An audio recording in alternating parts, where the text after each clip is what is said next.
Riu ndereti nene muno nirikitie guthunduka amongst mafans a Edday na a Samidoh makiarĩrĩria mbica ĩrĩa ĩrĩkĩtie gũsurface nenda-inĩ. Mbica ĩyo ĩkĩonania mahũrĩtwo me hamwe kũrĩa USA, na o ta ũrĩa ũkiũĩ Edday nĩwe wĩ USA.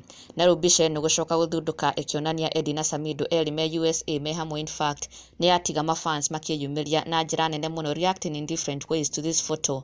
Amwe makĩonania gũkenio kwao nĩ mbica ĩno, so many people have liked this photo, na angĩ makĩonania kwao gũkenio kwao na kuonania nganja ciao mbica-inĩ ĩno, mafans makĩreact in different ways, na angĩ ona makĩonania nganja ciao na mbica ĩno makiuga hihi kwahotekana gũkorwo it is editing kana photoshop, bategwĩtĩkia atĩ Samidoh and Edday were together in USA.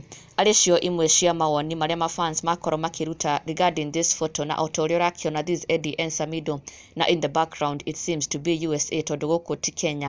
A photo that has been doing rounds on social media na gũtiga mafans makĩyumĩria na njĩra nene mũno, oho nginya magĩtaga Karen Nyamu magĩkĩmwĩra oke eyonere onake hamwe na team yake, onao moke meyonere team Edday magĩthirĩkia team Karen Nyamu, thutha wa mbica ĩno gũkorwo ĩgĩthiũrũrũka nenda-inĩ ĩgiĩ Samidoh na Edday makĩonekana to be in the States me hamwe. Na mafans makorwo makĩyũria kana hihi mbica ĩno nĩ yama, na thutha wa gũkorwo magĩthuthuria au magĩkiuga mbica ĩno ti yama, it is Photoshop. No thengia wa ũguo magĩkiuga it would have been nice if Samidoh visited Edday in USA.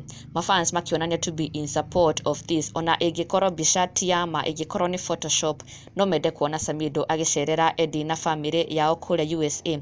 Na angĩ ona magĩkĩũria mbica ĩno nĩ yarĩ, me very interested in this photo, makĩenda kũmenya when was the photo taken, ndĩgakorwo it's a TBT photo. Arĩ ndereti ĩtuthũkĩte nene mũno kũrĩa nenda-inĩ, mafans makĩreact to this photo, a trending photo ya Samidoh na Edday makĩonekana to be in USA together. Na ndũgakĩriganĩrwo gũsubscribe for the latest and trending Kikuyu celebrity news.